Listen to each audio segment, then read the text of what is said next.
All right. So first of all, thank you all for coming. Thank you, Natalie, for joining us. I'm really happy to have you here. Just going to kind of jump into it and have you introduce yourself a little bit, tell us about your background, and then talk about, what is Durable Athlete, what inspired you and Christian to start this? Awesome. Okay, my name is Natalie Higby, and thank you guys so much for having me here.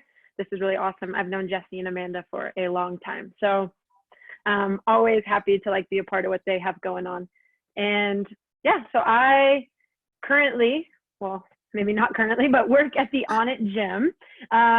We've been closed down, but yeah, I'm a coach at the On It Gym. I've been there for about 2 years. And then I also am co-owner and founder of a company called The Durable Athlete, which is just my own brand along with my boyfriend, Christian. And yeah, we kind of just came together to bring our passion into what we hope we can offer the world, I guess. But just a little bit more background is I just grew up, I feel like a natural born teacher. I always wanted to teach, and I loved sports and fitness my whole life. So I ended up playing some college basketball, and I kind of always thought I'll teach and coach. I'll work at a junior high school, whatever it may be. And I actually ended up meeting a friend in college who got into CrossFit through Jesse, actually, back in the day. And this person opened up a gym in San Marcos. And rather than me going back home to do student teaching, I started getting very involved in the CrossFit world, and then did all of the CrossFit certifications that they had at the time, and just kind of slowly eased my way into that. I was maybe I'll just student teach and make a CrossFit Kids program here. So yeah, that led into just continuing to dive down more education. Like I said, I was still I had always been into health and fitness and wellness, and whether it was nutrition or movement based, I was seeking out information. And so just kind of took that route. So what I graduated college with was a degree in education, but then just continued to learn as much as I could if it had to do with health and fitness. And after I graduated, I decided not to teach full time, and I ended up just working at the gym full time. So I taught CrossFit and did CrossFit Kids, made a women's program, did one-on-ones for about 3 years or so, and moved from San Marcos to the Austin area.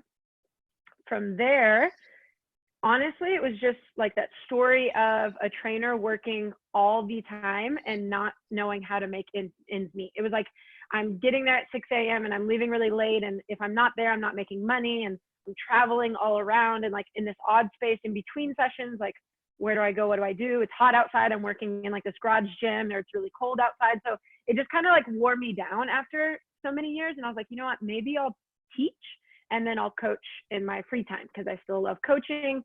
So let me explore that route.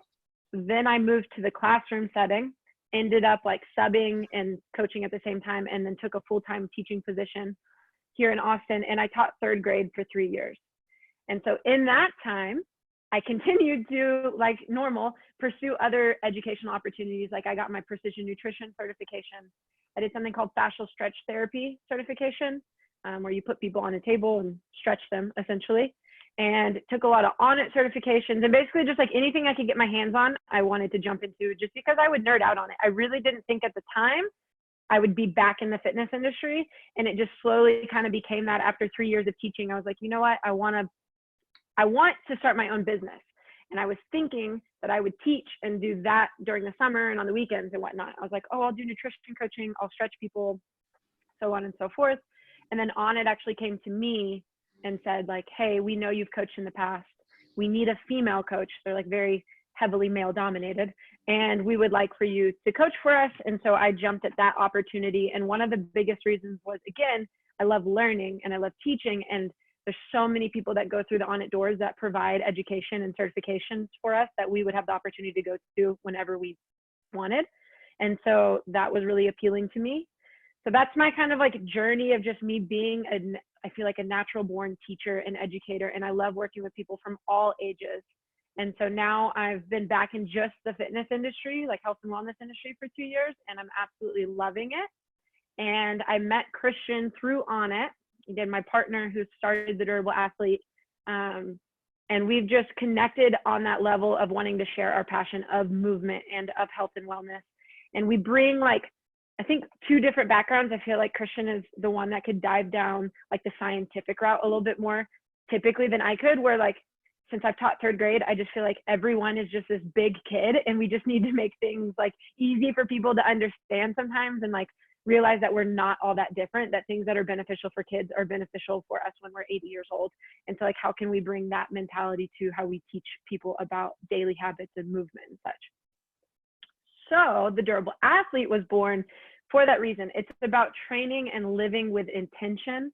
It's about like trying to channel that inner athlete, whether you're just like a 9-to-5, person who is a CEO or whatever it may be, like in the office, like you're still performing, right? Or if you are, a stay-at-home mom, like you're still having to do a lot of work day in and day out. And we just try to get people to like tap into that and encourage them to take care of their bodies as if they are a professional or paid athlete, right? And then we've had the wonderful opportunity to work with people who, again, are all ages and are, just everyday people like ourselves, really, or like professional athletes. And the truth of the matter is that everyone really needs the same thing. Obviously, it varies to a certain degree.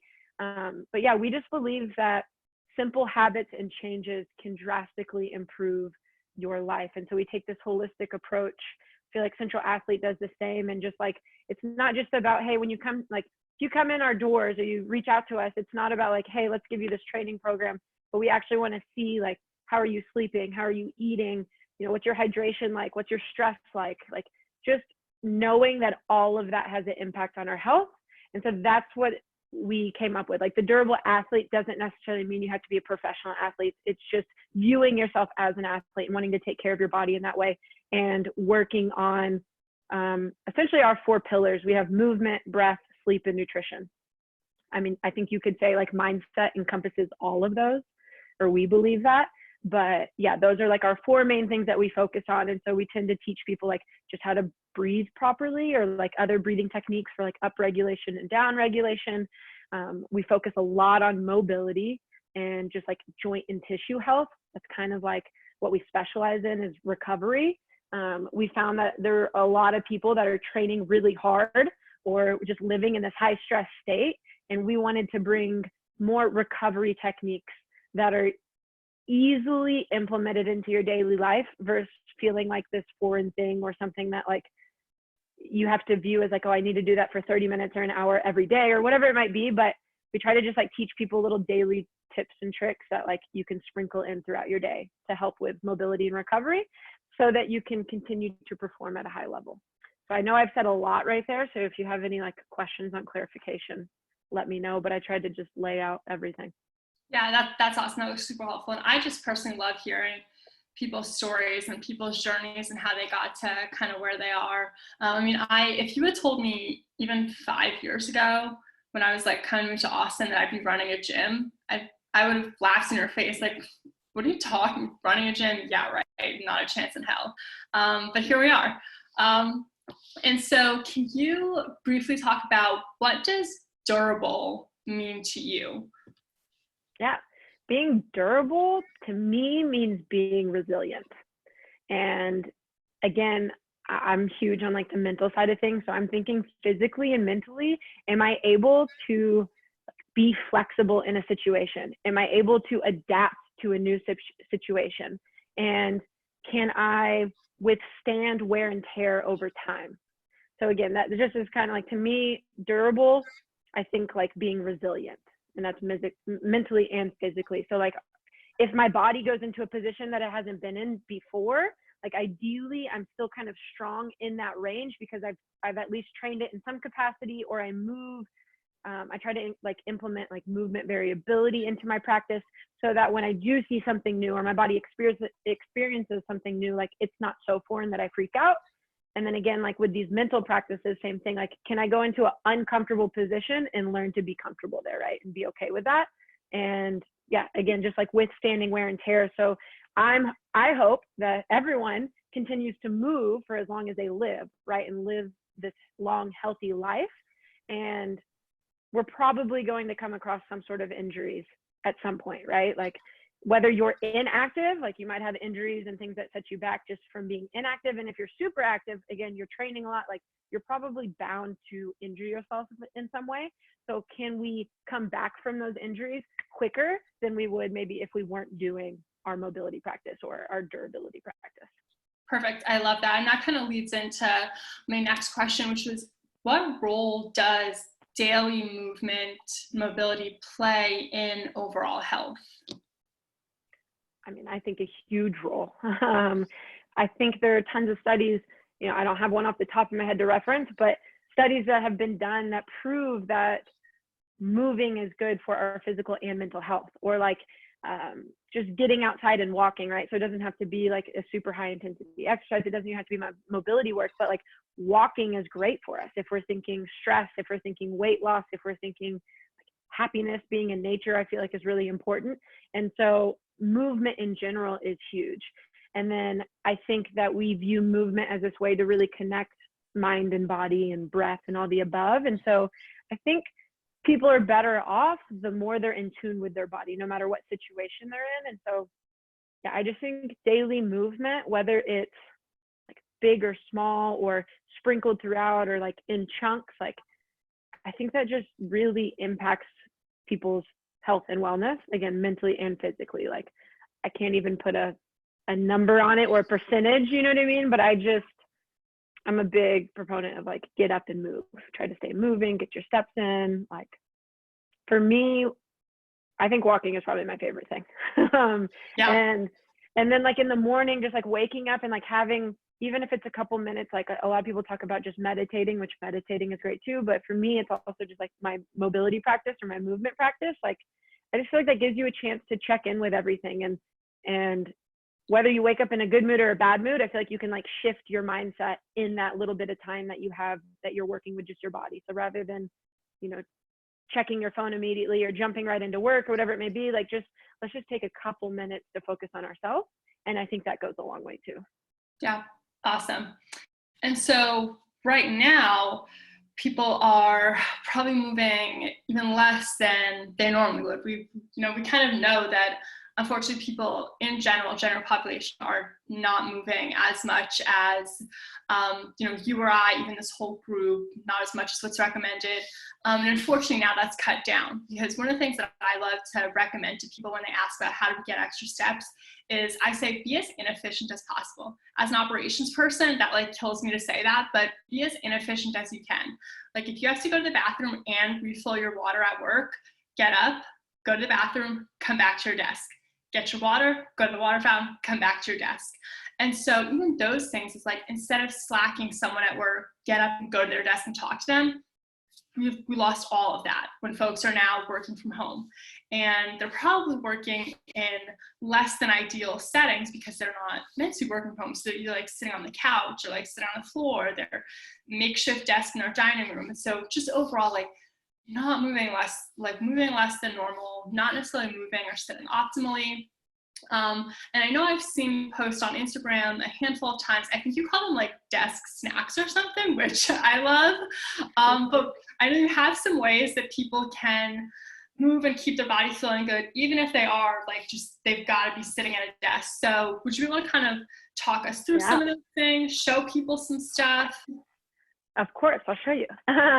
So again, going back to my days of teaching, I just want to touch on this because as a coach, I feel like I'm on my feet all day. Again, maybe not currently, but when things were as normal. Yeah, so I feel like steps were easy to get because I'm moving all the time, not necessarily working out all the time, but up and moving. As a teacher, it was different. Like I would be up and walking around my classroom, but obviously there's a lot of grading that needs to happen. There's meetings that happen. You have your staff meeting, you check your emails, and so there was more effort. And I love what you said about like being inefficient. So it's like, yeah, like I'm going to go across the way and get my water and I'll come back. And then you know what? I'll take another, I would call it like a brain break even. Like when you take a little break, rather than checking your phone, like why don't you get up and go for a little walk or get up and move or whatever it is. And so just bringing awareness to that is key, right? So I love that. So sitting though, I feel like I don't want to say number one thing, but one of the things people can do again is just bring awareness to how you're sitting, right? So like if you find that you're always in the same position, just like encourage yourself to maybe sit up a little bit taller, come away from the back of the chair, right? So we're not necessarily leaning on the chair here and like letting our hips go forward, but activating that core and then sitting up nice and tall. That can be a huge one. Now I call them movement snacks because again, I want you to, rather than like going to get a snack out of the refrigerator or whatever it is, or jump on your phone, just take 30 seconds to move. And so what what I would recommend is like if I'm sitting, we can do a lot, but I'll show you just upper body just because that's easiest right now. But one of my favorite things is just checking in with the neck. So like we tend to look forward a lot, right? And even showing you like when I use my phone, people often think I'm taking a picture or video of them, but I'll use my phone like this rather than looking down. So again, it's about building awareness and then making it a habit. So like, what is it easy for me to do this now? Yes, because I've done it over and over again and I forced myself to bring my eyes up and bring my chin back, right? So it's like, okay, I'm gonna text like this. If I'm sitting at my computer, I'm going to try to maybe raise my computer up or have a standing desk or something. So if I can bring that awareness to my environment, then I'm already like one step ahead of the game, right? Because I want to set myself up for success and maybe like coming out of this flexed position that we tend to find ourselves in, right? So from there, it would just be very, very simple exercises. So again, a lot of us have our chin forward, jutted forward a lot. So literally just jutting the chin forward and pulling your chin back. And what these do, again, I'm going to use the word awareness a lot, but it brings awareness to your position. So this is something you've never done. A lot of times I teach this thing, like it's one of the first things we'll do in classes or whatever, and people start laughing so hard because they're like, oh, I'm making a double chin, right? And it's like, it's very uncomfortable, but the truth of the matter is it helps build awareness. So when you find yourself out here, you can just remind yourself to try to pull your chin back. From there, it could just be as simple as driving your fingers down towards the ground. Once you pull your chin back, dropping one ear down to your shoulder. Now, I guarantee if most of us do that, we're going to feel some tightness, some tension through our traps, shoulders, biceps, forearms. Again, really pushing those fingertips down towards the ground. And then we can make full circles. So bringing our chin all the way up and back, dropping our ear to our shoulder, tucking our chin. And so again, maybe just we're focusing on the neck for a few moments, but as we go through each joint or each position, thinking about isolating that area too. So, right, I don't want to just be like loosey-goosey with the rest of my body. I want to create some tension so that I can actually be very intentional with the joint in the area that I'm asking and calling upon to move. So just some neck circles, some neck movement would be huge. Another one of my favorites is if you sit here and pull your elbows kind of right by your side. Try to scoot back a little bit. Yep. Elbows right by your side. We'll go thumbs towards our face and try to keep your elbows in the same spot, almost like they're pushing forward on this one. From here, we'll rotate the thumbs back or away from our body and then press down, lock out the arms, and then bring them back up. Then we'll go thumbs in, thumbs out, drive the elbows forward, press that thumb back and down, almost like you're reaching those knuckles towards the ground. And then add that breath into it. So this is an excellent one. Again, as you go through this, adding the breath in, so trying to move with your breath. And then one more that I love, we call this ice cream is okay. Oh yeah, I love that one. I don't know if you felt it, but that one, again, I always kind of feel like it's just neck, traps, biceps, like the whole thing. And you could bring that one up here. So again, I can just move. You know that saying, if you don't move it, you lose it. So again, I think of mobility is that. It's like, if we're not putting our body through these ranges of motion, like eventually we'll lose the capacity to move through that range of motion. So just trying to loosen things up. This out in front. Do it with me. There you go. Now we're going to go pinky across the palm. Now, as you bring your pinky in, spread your fingers apart. Don't let the other ones come with you. And then we're going to go ring finger, middle finger, pointer finger, thumb. So this is what we call our ice cream. Yeah. And then we say is okay sometimes. So we make our okay sign next, but we do it slowly. So we go thumb, pointer finger. Again, don't let your other fingers come with you. Try to create that separation, just moving one at a time until we open up. And then we go pointer to thumb. So this is the okay part. And then middle, ring, pinky. Now you can go super slow. Let's reverse it again. One finger at a time. We open up and then we pull. Yeah, are you feeling that through your forearms a little bit? Or just like through the hand, like the ability to even isolate each finger. And this one's great. Again, if you're on your computer all day, typing, wrist, forearms. So you can, like we just did it really slow, or you could move through that a little bit faster. But that one's great as well. Yeah. Oh, that was great. Yeah, my pinkies are so weird. I was good on all of those, but like the pinky and the ring finger are like, no, we're in this together. Yeah, and you'll notice that. I mean, if you try to get people to like move their toes individually, I don't know if you've ever tried that. Like trying to just do like toe circles individually is insane. And again, it's like we should be able to, psychopathy, right? Like you would think you'd be able to, and if you practice enough, you can. But we've lost touch with that. So many of us have. It's like we haven't spoken to these areas of our body in so long that our brain and our body like don't connect yet. And so that gets better over time. Yeah, and so on the flip side of that, there are also a lot of folks now who are on their feet even more. So like our healthcare workers, people that are essential employees that are still out and about, and they're probably working longer hours, more days of the week. And so just like sitting for too long is not going to be great for us. As you know from being a coach, like being on your feet for too long also doesn't feel great. And so what are some things that those people can do to support themselves? 100%. I think, again, this is going to be individual, but the thing that comes to my mind first is thinking about breath and thinking about like, if you are on your feet all day like that, especially in the circumstances like some people might be right now, like I would imagine that's very stressful. And so now it's about bringing attention to how we're breathing, where we're breathing, and then setting ourselves up for success when it comes into nighttime routine and going to bed and getting the recovery and rest that we need in order to go back and be on our feet all day the next day.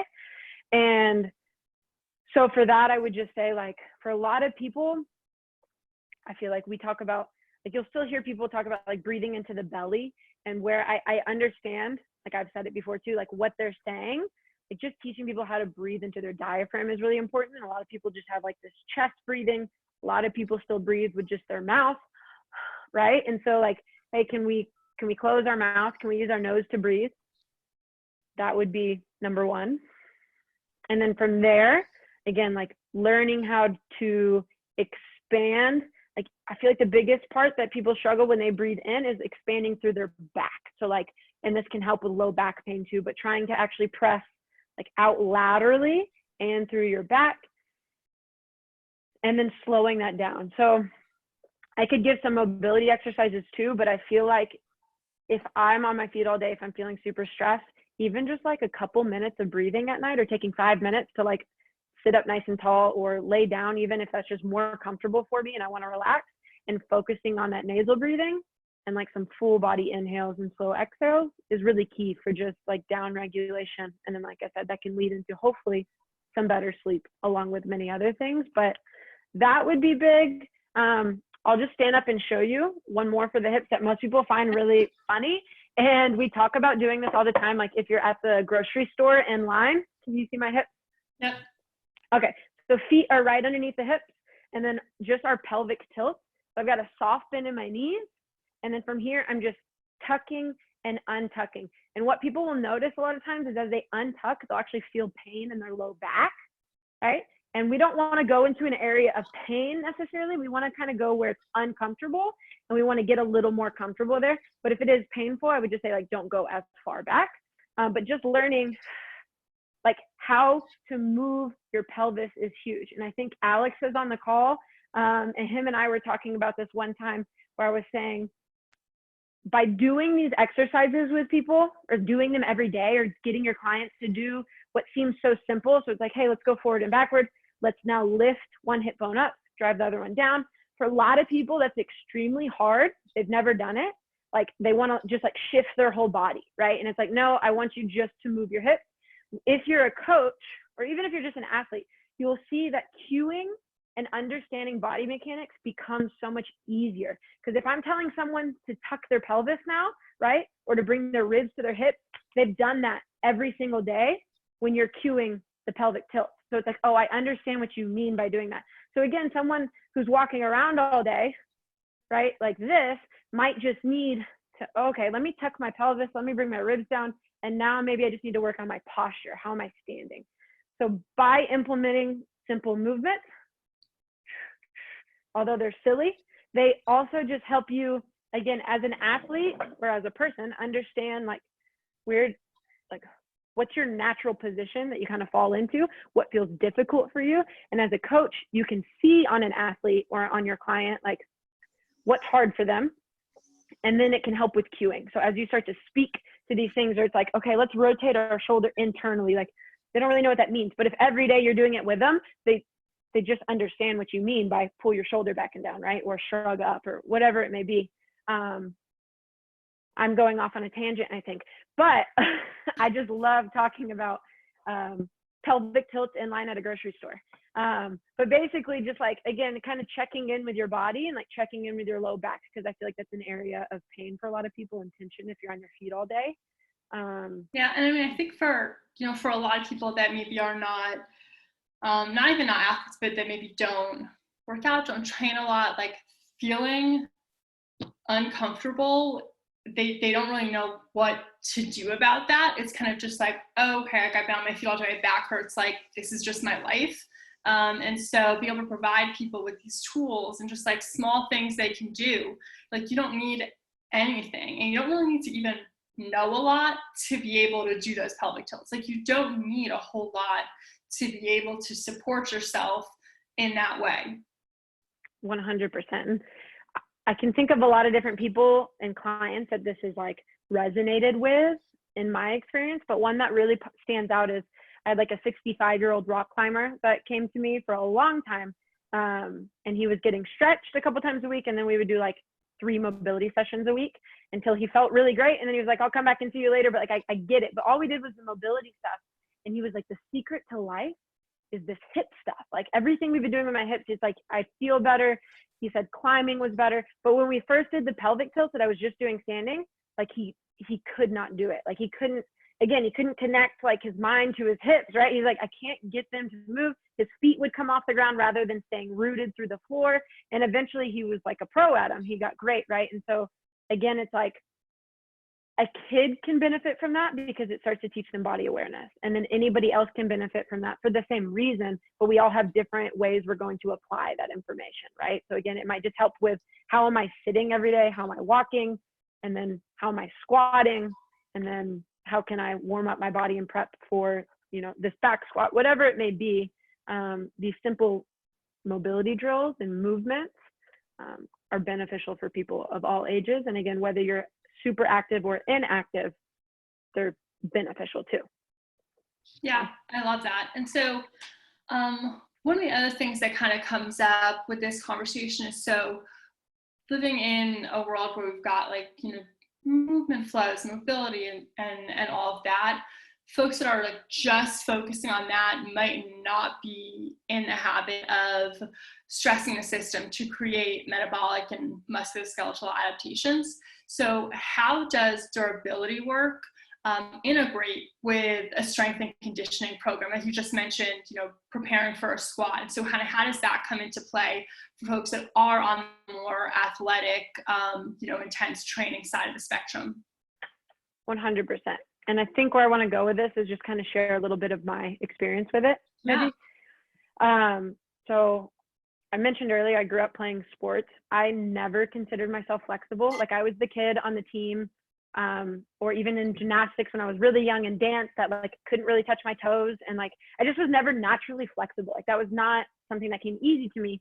And as I got older, like I tried to stretch, but no one ever taught me like even like mobility. So different than just like static stretching. But it was kind of just like the same warm up all the time. It was like, all right, let's do high knees, let's do butt kicks, let's run a lap. Like that was kind of it. Like you had like this like warm up that I felt like was very generic that everyone kind of adopted. And nowhere in that though did it like build this connection to how my body actually functions and like where my tight areas are, and like slowing down a little bit and building this relationship. And then fast forward to when I got, you know, kind of just doing my own thing later in college, whether it was like bodybuilding style workouts or then CrossFit and then some strongman training. And then when I got to On It, I did all of these like odd tools like our steel club and steel mace and a lot of body weight training, that I realized like my hips are really tight and things don't work like I want them to, right? And I have all these imbalances. And the biggest thing is that when I started doing all of this mobility work and just body weight training, and I feel like those two kind of came at the same time, so that's why I'm pairing them. But I realized that I could control all these other tools better than I could control my body. So I'm like, I can carry this, I can deadlift over 300 pounds, I can back squat, whatever, I can yoke carry, I can do all this stuff, I can do pull-ups, sure, but like I couldn't get into a mountain climber, extended mountain climber, and like articulate my pelvis like I was being asked to, or I couldn't really get into a down dog and then go into a scorpion, into like a side kick through, or like go through these body weight movements with ease. Like they were actually the hardest thing. And that just opened up my mind to like, wow, I feel like I've been doing it all wrong. I feel like I should be better at controlling my own body weight than I am at external tools, right? Because that's the best tool we have. And it challenged me in a completely different way. And then I started to view like how I warm up for things differently. I started to view how I work out differently, and realizing that I can really challenge myself through all sorts of ranges of motion rather than just like what I had been doing, which I felt like was limited in some capacity. You might need to reword the question, because like I said, I got off on a tangent of like how I guess just for me, like the mobility and the body weight training just made me realize like, again, I should be able to control my body weight better than I can control this tool. And then that will help me control this tool better, right? So if I am trying to go for this bench press or this back squat or whatever, my goal is there, like I'll be able to do it better when I'm just a better mover.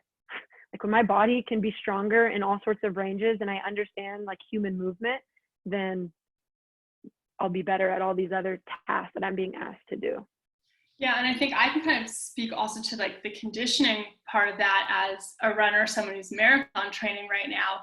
I mean, it is all I am controlling is my body, but I'm also trying to be as efficient as possible when I am running and when I'm moving. I'm trying to make sure that I'm utilizing only the energy that I need to for the given duration, because I have to go for kind of a long time. And over time too, there's more opportunity for things to break down, right? Like you can run, you know, an 800 meter, maybe a mile with like kind of sugar form and get away with it, right?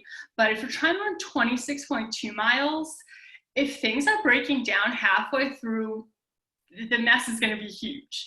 And so really putting a focus on like, okay, like how am I moving my feet? Like, am I activating my glutes in the proper way? I've got super tight hips all the time. But like, what can I do to kind of make sure that, you know, I'm using my body in the best, most efficient way possible to get me from point A to point B as fast as I can with, you know, minimal pain, and needing, you know, minimal recovery time after as well, right? Like, I don't want to like run myself so deep into a hole that afterwards I'm like, great, I can't run again for a month now because I just moved so poorly and overcompensated in all the wrong ways. And so it definitely, I think, has a role in like the way we warm up for strength stuff and just the way we move in general and conditioning pieces. 100%. And I wanted to get to this point too. And as you were talking, I thought about it, but like, just because I love doing body weight stuff and love doing the mobility doesn't mean that I don't ever go pick up a weight anymore. I just view training different. Like I look at it much more in the context of longevity now than I ever did. And so it's not so much like beating my body up and training really hard and being really sore every day. Granted, like that still happens and I find ways to do that. But I don't know, I think over the years I've found ways to challenge myself differently.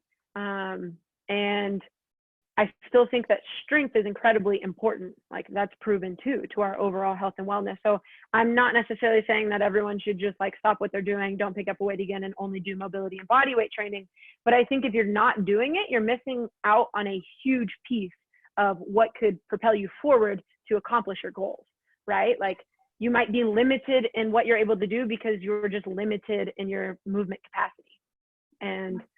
And like you said, being efficient. So like at what point are you breaking down, and are you not able to push any further because you might get injured or whatever, things hurt, right? Versus like maybe we just need to fix some movement. What's the word I'm looking for? Like, I don't know, inefficiencies basically, or imbalances, right? And get down to the root cause of why something might be hurting you, and just like go back to the basics. Like I think that people a lot of times want to skip the basics, or we weren't even taught the basics, right? And we just want to do all of this other stuff that looks awesome, not realizing that it's on like this shaky foundation. And so if we can practice mobility and we can better understand like where are we really strong, where am I not so strong, like what ranges am I strong through, and then where are my tight areas, like that just applies to our training. Again, like if you're lifting or running or whatever it is, so much better. Like you just have a better understanding of your body, I guess. And and so kind of we've talked about now like an athlete, right? Someone that's like training hard, but then we also, you kind of brought this up at the beginning, and Central Athlete works with plenty of folks, and the majority of our clients are people that want to live long and prosper. They want to feel good. They want to be good at their job. They want, we work with a lot of founders and executives and, people that have super busy schedules. They've got home lives and families and all of that. And so for someone that, has, well-designed strength and conditioning program, they're in the gym doing the right things, and, they're not dealing with pain, but their goal is just like good mental acuity, general function, like playing with the kids. How does durability work into that context? Yeah, well, I think the first thing that just comes to mind is developing like habits and routines, for these people. And I think a lot of times people are missing that. So like we spoke to before, but like maybe just adding like a 5 to 10 minute movement practice in the morning might just help them prep for their day and like physically and mentally like get ready to jump into whatever craziness is going to come about. By checking in with their body first. And then that also just helps them feel better, right? So like that's key. I think the other thing that comes to mind for these people, or just people in general, like unless you are being asked to do, like you're a professional athlete, right? And you have to be performing at whatever level and like having dates for it. Like you have X amount of games, you have to, hit your highs on this day. Like for the most part, a lot of us are just working out, like you said, to be healthy for the long term, right? Now, I think what a lot of people don't understand is that like it's okay to take a step back sometimes, and that oftentimes we have that mentality of go, go, go, go, go. We have to do more. We have to go harder. We have to go heavier. When in reality, you might see a lot of benefit that comes from slowing down, right? And that like having a durability practice, like I can remember when I first started getting really into the durability, I'm not kidding. Like I would, at the time I was going to durability classes at On It, just as like a student to it. And I decided that like my Wednesdays were going to be only durability. It was so hard. It was so hard to just go to a durability class for an hour and then leave the gym and be like, wait, but I'm not going to do like a hard workout. You know what I mean? Like we have that like ingrained in our brain. Like I have to work out 5, 6, 7 days a week or whatever it is. I know everyone's a little bit different, but to realize that I could take a day off and just put energy back into my body more than once a week, because I might have been doing it once a week, right? Like I might have been like, oh, Saturday or Sunday is like my off day, or I'll go to yoga one day or whatever. Like I'll just go for a walk one day. Like I had that in there, but to start actually implementing like just a durability day. And then not only that, but like maybe down the road, I dropped one of my days where I was picking up weight and I just did body weight training rather than picking up weight. Like what was crazy is I actually felt better than ever before. I felt like I was able to perform better than ever before. And so again, it's that idea that like sometimes less is more. Like we don't always need to be doing more in order to be better. And so for those people or anybody, again, I would encourage them, like don't overwhelm yourself with your training or with your durability practice, but understand that just like consistent input will pay off over time. So like, even if you were to work out for 30 minutes a day, every day, that's better than working out really hard once or twice a week and then missing all the other days and not paying attention to your body, right? And so if you were to start to add in, you're like, okay, I might have like, you know what, I can't fit in a workout these days, but I can do 10 minutes of mobility in the morning and 10 minutes at night. Well, now you've got 20 minutes of mobility. Maybe you start to sprinkle it in more at your desk, and like over time, you'll just see that you start to feel better. But yeah, I think sometimes realizing that less is more is so hard for people to do. And so I would just encourage them to try to take those days where like, how do I say this? Like, I don't know. I felt like for the longest time, like I would have like, what do I do on my active recovery day? Right? Like, like, can I go to the gym, or like, do I just go for a swim? Do I go for a walk? Like, how hard do I want to push myself? And now I'm like, oh, like, I feel like I could, if I wanted to, go really hard 5 days a week, whatever. But now I feel like there's like a couple days I'll lift heavy or go really hard, and like a couple days I'll do just my body weight stuff, and a couple days I might run or swim or bike ride or do something fun. And like, again, my body feels better now than it ever did, and I still feel really, really strong. And it's just realizing like, oh, I can actually feel good and perform at a high level. I don't have to feel like shit because I beat my body up over and over and over again. Yeah, absolutely. I love it. So those are all the questions that I've got planned. We've got about 15 minutes left, and so I want to open it up for any other questions from anybody else that we've got. Feel free to pop into the chat, or if you want to kind of raise your hand. Not everybody's got cameras on, but yeah, pop into the chat that you've got a question, and then we'll have Natalie answer it. Don't be shy.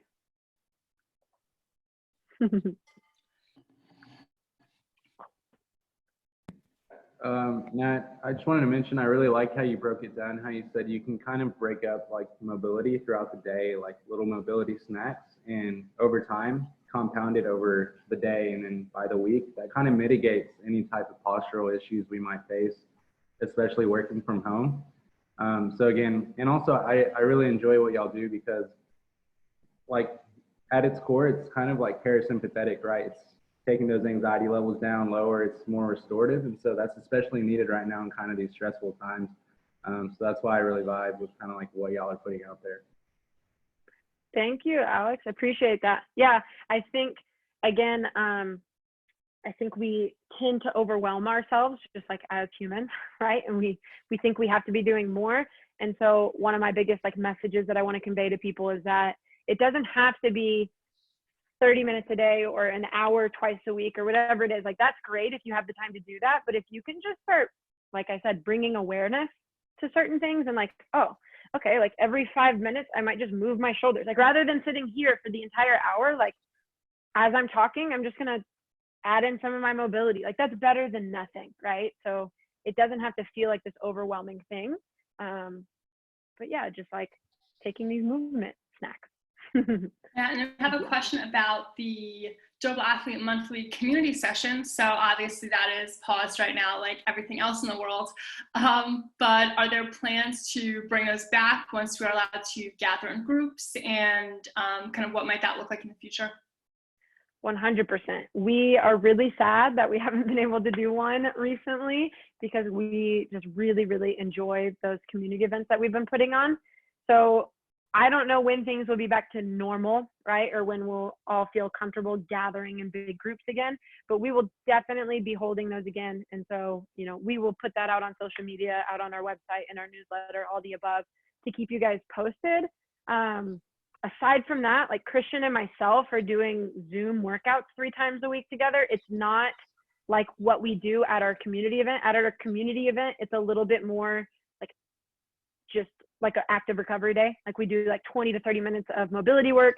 We do some movement, like light movement, right? And then I play the sound bowl and we breathe.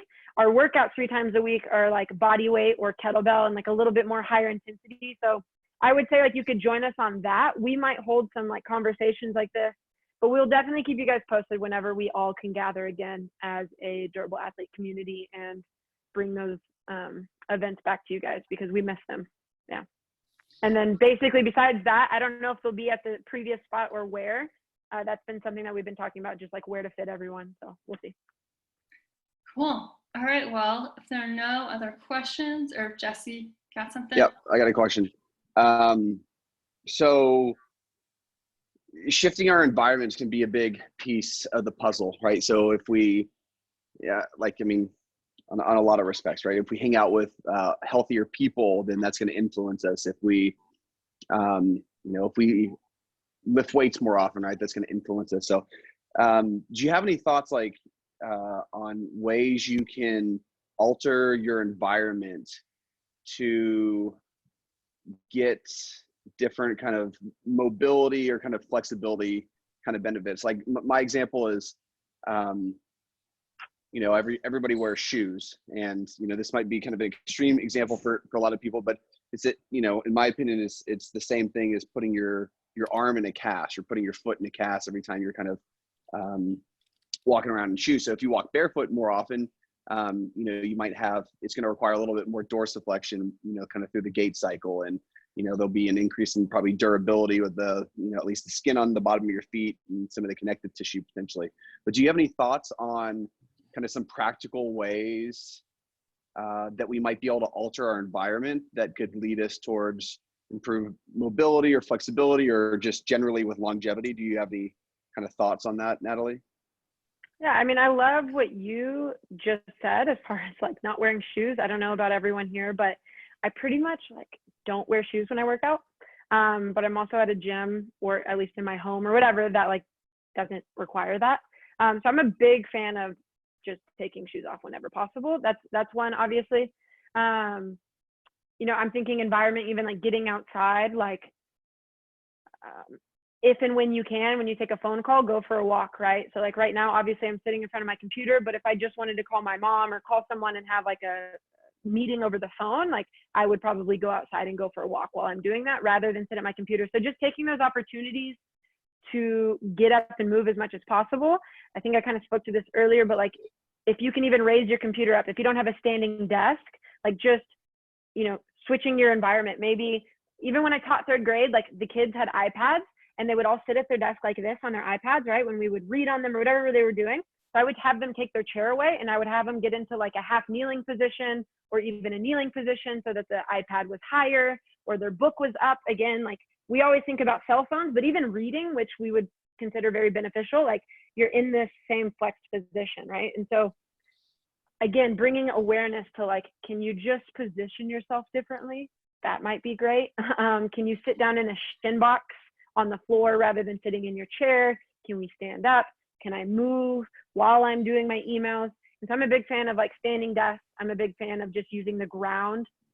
And I'm a big fan of going outside when all is possible. So I don't know if that kind of answers your questions, but I think the biggest thing is awareness though, right? For people to be what is my environment? How do I set myself up every day for this pain to keep coming back, or set myself up to mitigate this pain, right? Yeah, I like that. It actually reminded me of a book I read a long time ago. And are you familiar with Katie Bowman and her work? A little bit, yeah. Yeah, so she's got I think I want to say it's Move Your DNA or something like that. But this is where I'm a little bit more radical in my approach. And, one of the things that she talked about was she deconstructed her living room from what's socially acceptable as a living room. So there's no furniture, right? It's a bunch of cushions and fuzzy carpets and different textured things. So you can, sit in all these different positions. So when you're saying, something about a shin box and stuff like that, that's actually how I was just sitting on the ground. And, it's our bodies have molded to a lot of the things that you're trying to unwind, right? You're talking about head forward, kind of the kyphotic presentation, anteriorly rotated shoulders. That's really a huge consequence of our environments driven by sitting, right? And couches and desks and chairs and stuff like that. And so, I wish I could get Amanda on board with that one, because I think it would be, especially having a kid, I think, you have a fresh slate at that point. So just kind of an interesting thing. I think what I'm getting out of it is that just by maintaining awareness and intention, you'll kind of figure out those individual solutions yourself. Yeah, and it's not just even like people at desks. Like we work a lot with people that do filming for us, essentially, because we've been trying to film some stuff. And like, I don't know if you've ever seen them, but like they just have to be like, they're here, right? Like they're holding their gimbals and I just don't think that people are even aware until someone points it out of like the position that they're in all day. And so then when they're done, they're like, oh man, my back hurts, right? And it's like, I don't know if there's another way you can hold it, but can we try to find one, right? Or can we just set ourselves up for more success? Like you said, removing the chairs or switching up your workstation, and just like not putting yourself in the same pattern every single day if it's resulting in pain or not, you know, not an outcome that you want. So Yeah, thank you. That's great. Yeah, of course. There's another one on here that says, the message you stress about movement and how important it is. I've come to realize that not moving when injured does more harm than good. I just want to speak to that. I did actually like sprain my ankle not too long ago. Messed it up. Jesse, I'm sure you have some stories here too, because I know you did. But as soon as I could start moving that thing, I tried to move it. Like just literally just the smallest circles possible. And I felt like my recovery was like really smooth, really easy. And so I just wanted to like highlight that and just say like, again, we want to be careful where we're working, whether it's like extreme pain or just discomfort. But I think that, yeah, the mindset of like, oh, don't move it, just like put it in a cast and let it sit there. Like that's not always the best thing. Like it can be beneficial for short term, but as soon as we can like start to move and there's no pain or slight discomfort, like I feel like that's good for our body. Yeah, the guy who actually created the RICE acronym recently, or maybe a couple of years ago, actually, you know, so RICE is rest, ice, compression, elevation. He actually kind of came back and said, I mean, one, what we know about ice is it's really beneficial for inflammation and pain, but we're also interrupting the body's natural healing process too. And so you actually could be slowing down the recovery process. And then resting as well, which is what you just talked about. You know, we want to rest it as long as we need to, and then we want to get back into non-painful, loaded as in body weight movements as quickly as we can without pain. And that the movement of lymph, the movement of blood is, you know, what we think mechanistically is what's kind of driving the recovery base. And so now it's, you know, the adage is really compression and elevation are, you know, the things to do, and getting back to movement as quickly as you can. I mean, post-surgical hip replacements too, you know, they'll pluck out your hip and then you're load bearing 8 hours later. I mean, insane, you know, so even the medical community is kind of sharpening up to that as well. Crazy. Cool. All right. Well, that is about all the time we have for today. Thank y'all so much for joining us. Thank you so much, Natalie, for providing lots of really awesome information. Like I said, this will be recorded. We have our stack. This is being recorded. And actually, we do now have a page on our website where all of these are going to be housed. And so I've just got to make a couple updates, but this should be on our website before the end of the week. So yeah, that's all I've got. Thank you. Thank you. Thanks, guys. Bye. Bye.